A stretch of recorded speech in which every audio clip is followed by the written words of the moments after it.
Back in the winter of 2001, my youngest son and I were on our way from Boise, Idaho to Medford, Oregon. We had taken a car trailer to his old place in Boise in order to haul his non-running Jeep to his new place in Medford. We hit an area of heavy snow in the southern Cascades around 2 a.m. It took 45 minutes or so to get down the mountain. We had, of course, been drinking coffee to stay alert. About 25 miles west of the pass, it became obvious that the last few quarts of coffee had to be drained. We stopped at a wide spot in the road near a summer tourist haunt, deserted in winter. There is a gas station and ice cream joint on the west side of the road, closed this time of year, and no town or settlement within 30 miles. This is tall timber country and unsettled. Across the road is a small parking area for the ice cream joint.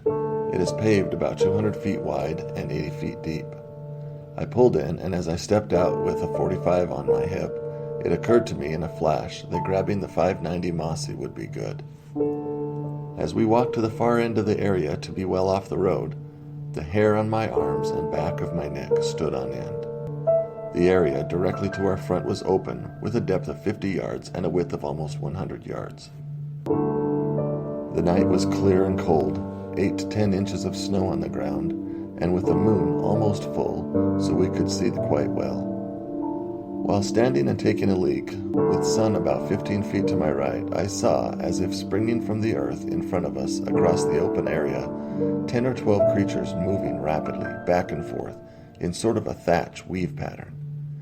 These things, not human men, were close to 7 feet tall, thin, bipedal with long arms, medium-length gray fur, and fast on their feet. I brought the shotgun up and slid the safety off as my son was drawing his 45. I don't know if I can adequately explain the overwhelming feeling of menace, but here goes.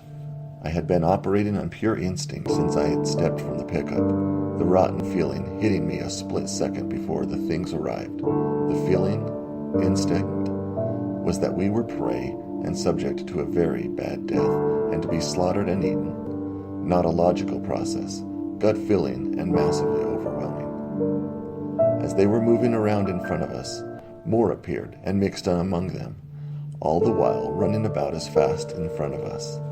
Son and I were backing toward the truck. I would not present my back to them, and some of them peeled off right and left in an encirclement movement. They were rolling in fast from the sides now. I could smell and feel their presence.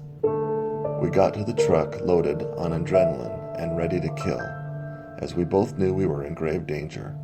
We piled into the truck, locked doors. I had keys out and ready as my butt neared the seat. I had the engine lit and trans in gear and gas pedal mashed in one motion. Adrenaline is great stuff. As we fled, something very close by let out an undulating scream of rage and pain. I believe one or more of the group had gotten really close to us in their pursuit, and I ran over the foot of one of them. Yeah, they were that close. We rolled onto the highway, and I told my son to watch the bed of the pickup as well as the trailer. He already was indexed to the rear with a shotgun. We hauled out for at least 20 miles before the feeling of grave danger started to abate. The feeling that nailed us both of us, as we discussed soon afterwards, was one of being prey and soon to be slaughtered and eaten. I am not easily led, and neither believe nor disbelieve all the Bigfoot, ghost, and werewolf stuff. In fact, I am skeptical. My son was speaking with a coworker about 6 months later who had grown up in Prospect, Oregon, about 30 miles south of Union Creek where the incident took place. He asked Jake if he had ever heard of any strange goings-ons in the area. Jake went ashy white and pretty much retold the above tale. He says to avoid the place at night. A family friend, a 25-year retired cop not given to flights of fancy, and an excellent observer, had a tale very similar from a year before. I told my wife of this event, of course. She looked at me at the beginning as though I had developed a third eyeball in the center of my forehead. That was from shock. She did believe me, but did not wish to hear any details. She said the tale gave her chills. Me too. As I write this, the hair on the back of my neck and forearms is sticking up.